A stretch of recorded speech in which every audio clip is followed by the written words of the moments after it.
What's the next question?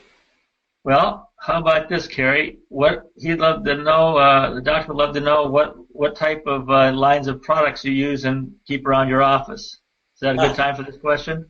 that's a great time for this question.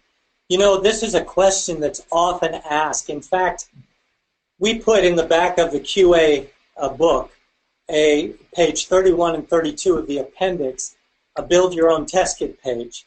We put those in generic form. And so people say, well, where do you get dietary B6? Where do you get active form of B6 pyridoxal 5-phosphate?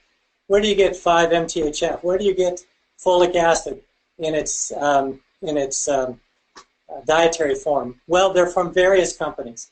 And all of us use companies that we're familiar with. That's how we get introduced to particular companies. So although Dr. Schmitt and I use many of the same companies, there are things that Dr. Schmitt may have in his office that I don't have in mine. There may be some things in my office that he doesn't have in his.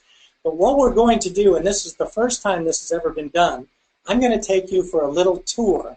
Hopefully my computer and the wires won't get crossed. I'm going to take you for a little tour of the shelf space of the nutrients that I have in the office and how I organize them. Now in Dr. Schmitt's office, roughly, they're organized by alphabet. Wouldn't you say that's true, Wally? I'd say it's yes, para-alphabetical order.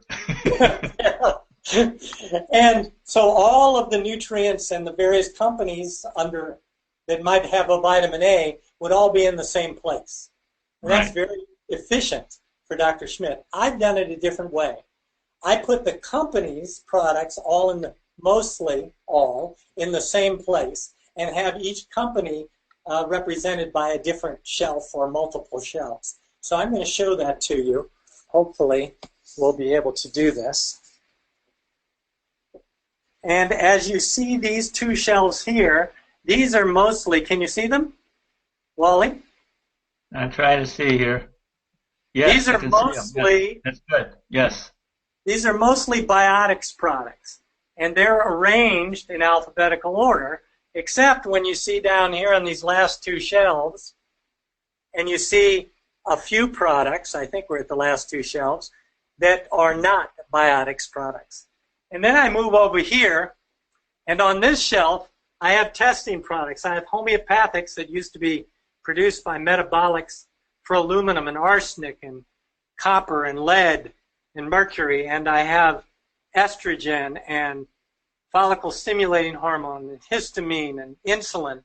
And up on the top shelves you see amino acids, and you see products from pure encapsulations and metabolics that are specialty products like borage oil and biotin and L-arginine and chrysin, glucuronic acid, Google, etc.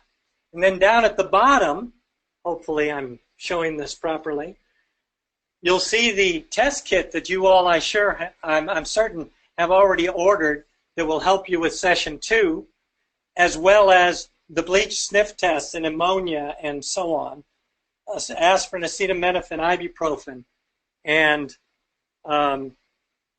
the antihistamine mix test, including some sodium benzoate that's sitting there.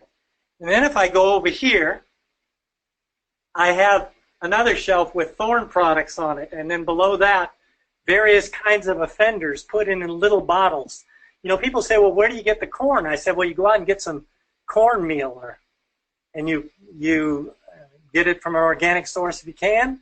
You put it in a bottle and use it for testing. Green bell pepper powder is available through Metabolics Limited in England. You get some powdered milk and some gluten and some soy flour at the store. You get cocoa and coffee and baker's yeast and brewer's yeast, etc. And then another product line might be standard process, at least in the United States. And there are a number of standard process products. And if I go over on this wall, you can see that, although the light's not very good, you can see that I have products from NutriWest. And they're, again, all in alphabetical order.